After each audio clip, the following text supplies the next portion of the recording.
Cette vidéo vous est présentée avec le soutien de Motion VFX, leader des effets visuels sur Final Cut Pro 10 et Motion.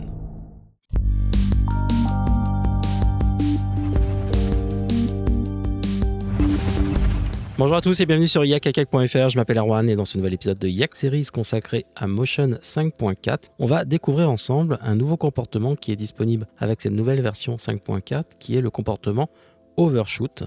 Alors Overshoot, ça va permettre de faire plusieurs choses. En fait, globalement, ça va vous permettre d'animer n'importe quel paramètre dans Motion, de passer d'une valeur A à une valeur B. Et en arrivant sur cette valeur B, on va avoir un petit effet de rebond, comme vous voyez ici, avec le changement d'échelle du boom qui est derrière. Donc ça donne un effet beaucoup plus organique, en fait, une animation beaucoup plus organique, élastique. Et ce qui est intéressant, c'est que si de nombreux plugins offrent ce genre d'animation avec des textes directement intégrés, vous allez voir en fait que l'overshoot, vous allez pouvoir le placer sur n'importe quel paramètre, que ce soit sur un calque global, mais aussi sur un paramètre d'effet.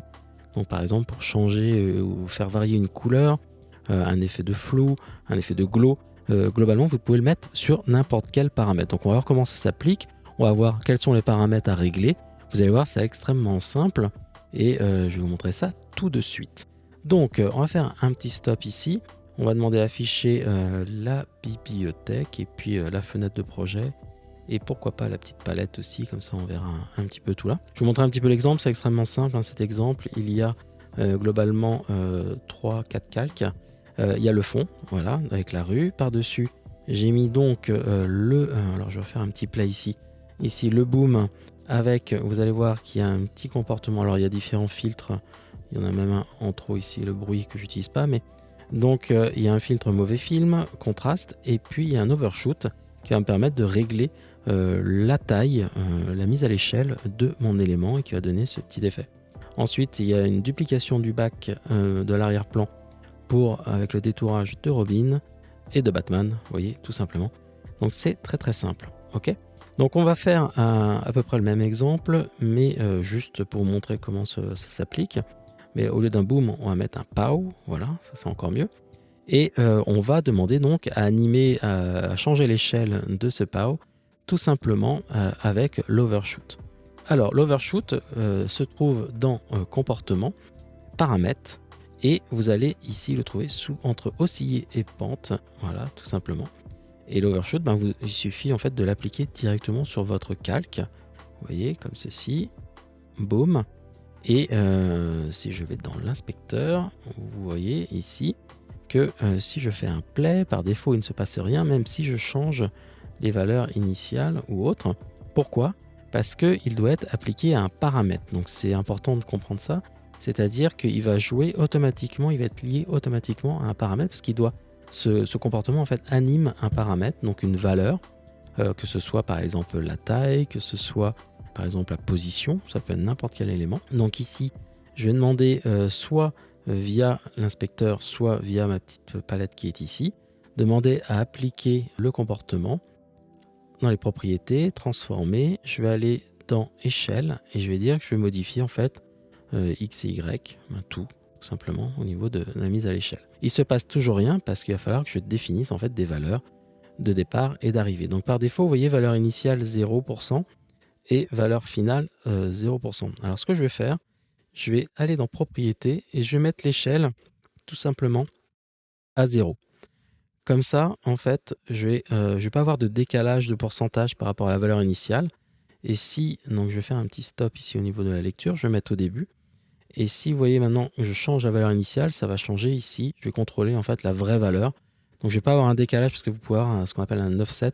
Si vous mettez par exemple 10%, vous allez jouer en fait sur la valeur de 10%. Alors que là, si je tape par exemple 100%, je sais que mon calque sera à 100% directement ici.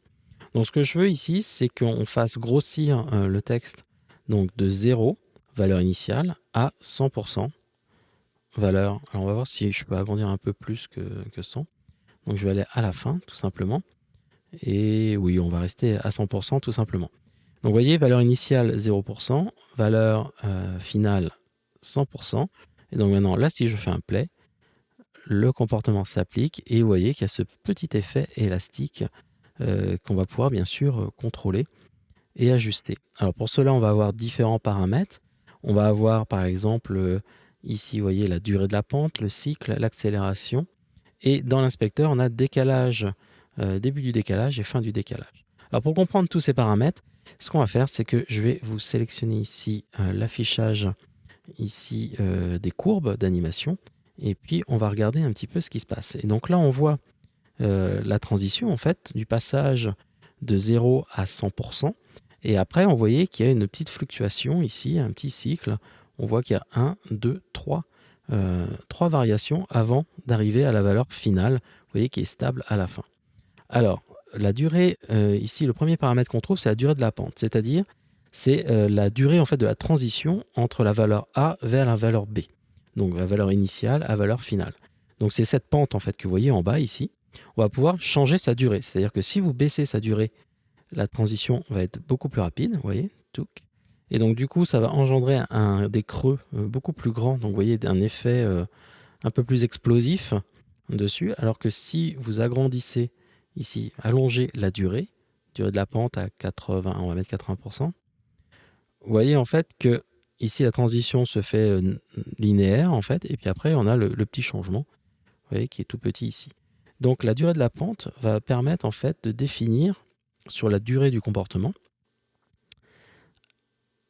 Ici, par exemple, je vais avoir un effet, vous voyez, beaucoup plus rapide, beaucoup plus explosif. Je pourrais même aller à 10% de la durée, comme ceci, boum, et j'ai le POW qui arrive comme ceci.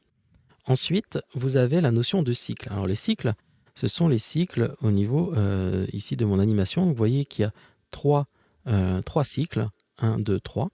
Et donc je vais pouvoir augmenter ce nombre de cycles, tout simplement, vous voyez, comme cela, pour avoir quelque chose de beaucoup plus frénétique à la fin. Vous voyez, comme ceci. Donc je peux aller jusqu'à 10 ici, et je peux augmenter, vous voyez, encore plus. Sauf qu'au bout d'un moment, vous voyez que ça fait des petites vibrations, pardon. Et voilà, donc allez, voilà, on va se mettre par exemple, on va se mettre à 4 ou à 5. Hop. Comme ceci, pour qu'on voit bien ce qui se passe à l'écran. Donc là, on a donc le nombre de cycles, et ensuite on a l'accélération. Alors l'accélération, vous voyez, ça va être justement les transitions et surtout les effets, la force en fait, des effets un petit peu élastiques ici. Vous voyez que plus j'accélère ici, vous voyez, je joue ici sur quelque chose. Donc si je mets l'accélération à 0, ça fait une transition très linéaire. Si je mets l'accélération à 100%, vous voyez que ça met du temps à démarrer, puis après ça accélère. Voilà, avec des creux beaucoup plus grands au niveau des cycles de rebond, comme cela.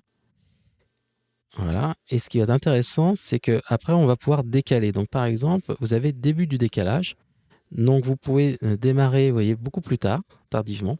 Donc, en fait, on va décaler le début de mon animation dans le comportement. C'est-à-dire que vous ne changez pas la position de votre comportement.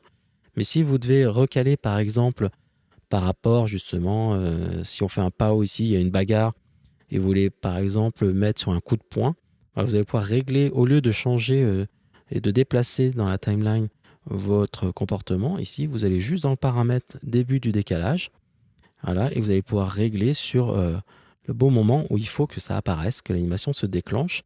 Et il y a la fin du décalage qui est un petit peu la même chose, c'est-à-dire que vous allez pouvoir demander à ce que ça stabilise en fait beaucoup plus tôt ou à la fin, voilà, tout simplement. Donc soit vous pouvez dire je voudrais accélérer, donc ça va vous permettre d'accélérer en fait le mouvement pour avoir quelque chose de beaucoup plus rapide, vous voyez, comme ceci, en changeant la fin du décalage. C'est-à-dire vous gardez le nombre de cycles, l'accélération, donc tous les paramètres vous le gardez, mais vous le compressez en fait dans le temps, tout simplement en poussant de la fin. Vous voyez, comme ceci, tout simplement. Vous voyez, les paramètres sont assez simples à utiliser, hein, il n'y a pas trop de mystère, voilà.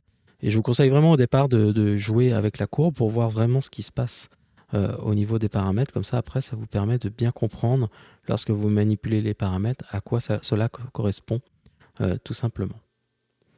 Alors là, on a vu qu'on partait d'une valeur initiale à une valeur finale, mais on peut faire aussi l'inverse. Et je vais vous montrer en fait qu'on va pouvoir utiliser dans d'autres cas en fait que de l'animation, de calque ou de texte. On va pouvoir, par exemple, donc je vais cacher ici ce paramètre-là. Utiliser par exemple ici une petite scène qui est assez simple. Donc si je vous montre, en fait, c'est une scène 3D avec juste une texture, vous voyez, comme ceci, avec deux textes 3D, voilà, avec une caméra. Donc je vais pouvoir ici vous montrer, où est-ce qu'elle est ma caméra? Elle est là. Donc j'ai une caméra, et puis dans les modes de rendu ici, j'ai activé la profondeur de champ. Et ce qu'on va faire ici, c'est qu'on va tout simplement, si je repasse en vue caméra active, vous voyez en fait qu'il y a une profondeur de champ qui est réglée via les paramètres de la caméra, et c'est le décalage ici. Alors je pourrais jouer sur la valeur de flou. Vous voyez ici, je pourrais flouter plus ou moins. Voilà. Et puis ensuite, j'ai le décalage ici que je vais pouvoir régler pour faire la mise au point, par exemple sur Overshoot ici, ou bien sur hop, ici Motion 5.4. Voilà, comme cela. Alors là, je vais baisser peut-être un peu le niveau de flou, qui est un peu costaud. Voilà, on va descendre comme cela. Et donc, ce que je voudrais, en fait, c'est animer le changement de mise au point et appliquer le paramètre overshoot, tout simplement, pour que le réglage ne se fasse pas de façon linéaire. C'est qu'à un moment donné, il y a un petit ajustement avant-arrière dessus. Je vais vous montrer en fait qu'on peut activer, tout simplement ajouter un comportement de paramètre directement depuis l'inspecteur. C'est-à-dire, vous sélectionnez décalage donc, de mise au point. Vous allez sur la petite flèche ici, vous faites ajouter un comportement de paramètre et vous allez retrouver overshoot, ainsi que tous les autres, hein, bien sûr. Donc ça permet en fait d'appliquer le comportement et de le lier directement au paramètre que vous voulez modifier. Donc là, c'est le décalage de la mise au point. Donc je l'applique comme ceci. Voilà. Et puis, donc j'ai le comportement qui est lié, et vous voyez qu'il est lié à la profondeur et au décalage en fait de mise au point. Voilà, donc j'ai pas besoin de le refaire, de faire un glisser-déposer, puis ensuite d'aller chercher le paramètre. Là, il s'applique directement sur mon paramètre ici. Et puis, ce que je vais faire, tout simplement, c'est comme pour tout à l'heure, je vais mettre ici la valeur à 0. Voilà. Pourquoi? Parce que comme ça, je vais pouvoir régler moi-même. C'est beaucoup plus simple de dire, ben voilà, je vais régler la valeur initiale et la valeur finale. Alors, ce que je veux, c'est que la valeur initiale, vous voyez ici, je vais pouvoir la régler. On veut en fait que ici, la mise au point se fasse sur Motion. Voilà. Et qu'à la fin, donc je vais aller à la fin ici, à la fin, ce soit plus sur Overshoot. Donc on est ici la mise au point. Donc je vais comme ça régler directement les bonnes valeurs, vous voyez, valeur initiale, valeur finale. Et puis ensuite, ben, je vais avoir ici la transition donc, qui va se faire. Voilà. Et puis on voit que c'est pas très fort au niveau du réglage, on voit pas trop. Alors que la pente, je pourrais peut-être la réduire un petit peu pour que le changement se fasse un petit peu plus rapidement. Je vais augmenter l'accélération, voilà, pour qu'on voit un petit peu mieux les réglages. Et puis je vais peut-être augmenter, je vais mettre à 5 le nombre de cycles. En fait, ça va être le nombre d'ajustements. Voilà. Vous voyez les petits ajustements qui se font hop, dessus, et que ce ne soit pas linéaire justement sur la caméra. Puis après, bien sûr, je pourrais demander à décaler le début. Et puis si j'ai envie d'accélérer un petit peu le tout, je vais condenser, compresser un petit peu mon animation, voilà, jusqu'à la fin, et avoir mon animation, vous voyez, tout simplement qui se fait comme ceci. Vous voyez, c'est extrêmement simple, vous pouvez l'appliquer sur n'importe quel paramètre. Et ce qui est assez intéressant, sur la plupart des effets, vous allez pouvoir comme ça les manipuler pendant la lecture. Donc c'est vraiment ça qui est vraiment intéressant. Si je veux par exemple plus de cycles, voilà, si je veux augmenter ici le pourcentage, voilà, je peux le voir directement, je n'ai pas besoin d'arrêter, de faire un rendu intermédiaire. Voilà, on peut ajuster pendant la lecture. C'est ça qui est vraiment intéressant. Si je reviens par exemple sur le paramètre qu'on a vu ici, je peux sélectionner ici par exemple mon calque et puis le déplacer, vous voyez, pendant la lecture. Ça ne pose aucun problème dessus, même s'il y a de la vidéo par exemple derrière. Vous voyez, je mets celui-ci, ben, je vais pouvoir, pareil, alors c'est pas le paramètre là, il faut que je sélectionne le bon, que je désactive celui-ci. Donc c'est le boom, voilà, que je vais modifier. Vous voyez, je vais pouvoir modifier malgré les filtres que j'ai appliqués dessus automatiquement. Donc voilà pour la présentation du comportement Overshoot. Oui, c'est extrêmement simple, ça permet de créer des petites animations un petit peu plus organiques, un petit peu plus élastiques, et c'est disponible avec la version de Motion 5.4 qui comporte de nombreuses autres fonctionnalités, nouvelles fonctionnalités, dont la gestion du 360. Je vous invite à aller voir les 2 vidéos qui sont dédiées sur le 360 dans Motion. Et puis, si ça vous intéresse, le 360, n'hésitez pas à aller voir aussi les nouveautés de Final Cut Pro 10.4 qui comporte aussi un mode de 360 pour les fichiers et puis des nouveaux outils d'étalonnage qui sont aussi disponibles. Bref, je vous invite vraiment à aller sur la chaîne YouTube yakakak.fr ou bien sur le site yakakak.fr. N'hésitez pas à nous suivre sur le Facebook, sur le Twitter, et puis abonnez-vous à la chaîne, mettez des pouces bleus, des likes comme les youtubeurs disent. Tout simplement pour être mieux référencé sur YouTube. Et puis si vous vous abonnez, ça permet aussi d'être un petit peu plus fort avec les éditeurs et les constructeurs pour vous proposer plus de contenu surtout. Voilà, à très bientôt sur yakakak.fr. Ciao ciao, bye bye.